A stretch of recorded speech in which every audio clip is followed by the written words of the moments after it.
ஓம் ஸ்ரீ மகாபெரியவா சரணம். தெய்வத்தின் குரல் முதல் பாகம். தலைப்பு தேவதாமூர்த்திகள் அவதார புருஷர்கள். அத்தியாயம் 144. விபூதி திருமண்ணின் மகிமை. விறகுக்கட்டையை அக்னியானது பஸ்பமாக்குவது போல் ஞானம் என்கிற அக்னி எல்லா கருமங்களையும் பஸ்பமாக்குகிறது என்று பகவத்கீதையில் கிருஷ்ணன் அர்ஜுனனுக்கு உபதேசிக்கிறார்.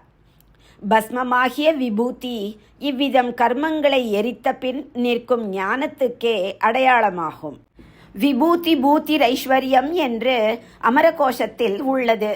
அதாவது விபூதி என்பதும் ஐஸ்வர்யம் என்பதும் ஒரே பொருள் தரும். எந்த பொருளையும் தீயில் இட்டால் முதலில் அது கருப்பாக ஆகும். பிறகு இன்னும் அக்னிபுட்டம் போட்டால் நீற்று போகும், சுத்த வெளுப்பாக ஆகிவிடும். அப்புறம் தீயில் போட்டால் அது மாறாது, அதுவே முடிவான நிலை. இப்படி நீற்று போனதே திருநீரு. நீரு பஸ்மம் எனப்படும். ஈஸ்வரன் மகாபஸ்மம். எல்லாம் அழிந்த பின்னும் இவற்றை அழித்துவிட்டு எஞ்சி நிற்கிற அழியாத சத்தியமான மகாபஸ்மம் அவன். பஸ்மமாக நீற்று வெளுத்து போனதற்கு முந்திய மாறுதல் கருப்பு, அதுதான் கரி. நிலக்கரிதான் இவ்வுலக ஐஸ்வர்யத்தில் இக்காலத்தில் முதலிடம் பெற்றுள்ளது. ரொம்பவும் விலை மதிப்பான வைரமும் அதுதான். இந்த கரியாக மாறிய பொருளை விட மிகவும் உயர்ந்தது நீற்றுப்போன திருநீரு. திருநீற்றுக்கு மேலான பொருளே கிடையாது. பல வர்ணங்களை கொண்ட பொருள்களை காண்கிறோம். ஆனால் இந்த வர்ணங்கள் எல்லாம் வஸ்துவை எரித்த பின் மாறிவிடுகின்றன. எல்லாம் கடைசியில் வெளுத்து போய்விடும். நாம் சாயம் வெளுத்து போய்விட்டது என்கிறோம். சாயம் என்பது வேஷம். வேஷம் போன பின் இருப்பதே மெய். மெய்யான ஆத்மாவின் தூய்மைக்கு பெரிய அடையாளமாக இருப்பது விபூதி தான். இதை இந்த பொய்யான மெய், அதாவது தேகம் முழுவதிலும் பூசிக்கொள்ள வேண்டும். எல்லாம் எரிந்த பின் எஞ்சி நிற்பது விபூதியின் வெண்மை ஒன்றுதான். மற்ற சாயமெல்லாம் பொய், வெண்மையே உண்மை.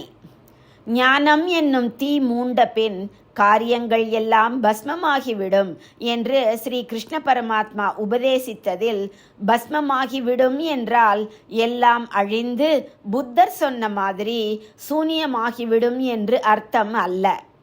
விறகுக்கட்டைகள் தீயில் எரிந்து போன பின் எல்லாமே சூனியமாகிவிடவில்லை. அப்போது எஞ்சி நிற்பது நீரு.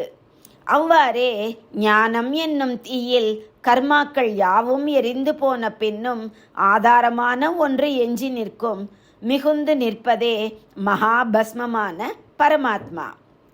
திருத்தொண்ட தொகையில் சுந்தரமூர்த்தி நாயனார் முழுநீரு பூசிய முனிவர்க்கும் அடியேன் என்று பாடினார். விபூதியை தேகம் முழுவதும் பூசிக்கொள்ள வேண்டும். விபூதியை தரித்து கொள்வதினால் சகல ஐஸ்வர்யங்களையும் அடையலாம். பெரும்பாலான மக்கள் விபூதியை அணிகிறார்கள். திருநீரு என்பதே சாதாரண மக்களால் துன்னூறு எனப்படுகிறது. கோயிலுக்கு போனாலும் ஏதாவது பீடா பரிகாரமாக வேண்டுமானாலும் 90 கொடுங்கள் என்று மக்கள் கேட்பதை நாம் சகஜமாக பார்க்கிறோம். பூத பிரேத பைசாச சேஷ்டைகளிலிருந்து காப்பாற்றும் பெரிய ரட்சையாக இருப்பது விபூதியே. வைஷ்ணவர் திருமண் இடுவார்கள். துளசி செடியின் அடியில் உள்ள மண்ணை இட்டுக்கொள்வது வழக்கம். மண்ணை இட்டுக்கொள்வதும் திருநீற்றை இட்டுக்கொள்வதும் நமக்கு உயர்ந்த தத்துவத்தையே விளக்குகின்றன. மன்னனும் மாசர கற்றோனும் பிடி சாம்பலாகி விடுகிறார்கள். நாம் கடைசியில் சாம்பலாகத்தான் போகிறோம். இந்த வாழ்க்கை மாயமானது என்பதை விபூதி உணர்த்துகிறது. மண்ணிலே பிறந்த நாம் மண்ணிலேதான் மடியப் போகிறோம். மண்ணிலே பிறந்த மரம் கடைசியில் மட்கி அதே மண்ணோடு மண்ணாகத்தானே ஆகிறது. நம்மை முடிவில் அடக்கிக் கொள்ளப் போகிற தத்துவம் அதுதான். இதை ஞாபகப்படுத்திக் கொள்ளவே நம்மில் சிலர் திருமண் அணிகிறோம். ஸ்ரீரங்கத்தில் மிருத் சங்கிரகணம் செய்யும்போது வில்வ விருட்ச மண்ணை எடுக்கிறார்கள். வில்வம் லக்ஷ்மி வசிக்கும் இடம். பசுவும் லக்ஷ்மியின் வாசஸ்தானம். விபூதி பசுவின் சாணத்தை அக்னியிலிட்டு பஸ்மமாக்குவதிலிருந்து உண்டாகிறது. பசுவின் சாணம் எல்லா துர்நாற்றங்களையும் போக்க உதவுகிறது. மண்ணெண்ணெயை காட்டிலும் அதிக துர்நாற்றம் உள்ள வஸ்து இல்லை எனலாம். அந்த துர்க்கந்தத்தை போக்கக்கூட பசுவின் சாணத்தை உபயோகிக்கிறோம். நமது உடல் பல துர்க்கந்தங்களை உடையது. இந்த உடலை சுத்தப்படுத்தி இதனுள் உள்ள ஆத்மாவையும் பரிசுத்தப்படுத்த வல்லது பஸ்மமாகிய திருநீரு. மகா பஸ்மமான பரமாத்மாவும் விபூதி என்னும் பஸ்மமும் ஒன்றானபடியால் விபூதியை அணிவதனால் ஈஸ்வர சாட்சா்காரம் ஏற்படும்.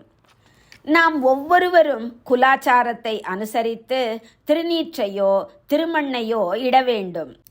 திருமண் இடுவதற்கு நாமம் போடுவது என்று பெயர்.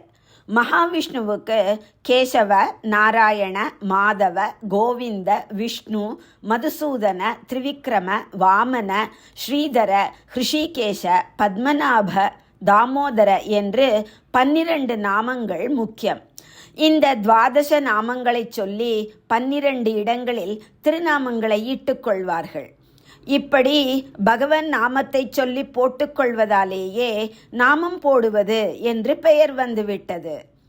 திருநீரு, திருமண் இவற்றை தரிப்பது பரமாத்ம ஸ்வரூபத்தின் உண்மையையும் உலகில் உள்ள பொருள்களின் அனித்தியமான நிலையையும் நினைவூட்டுகிறது. ஓம் ஸ்ரீ மகா பெரியவா சரணம். ஜெய ஜெய சங்கர, ஹர ஹர சங்கர.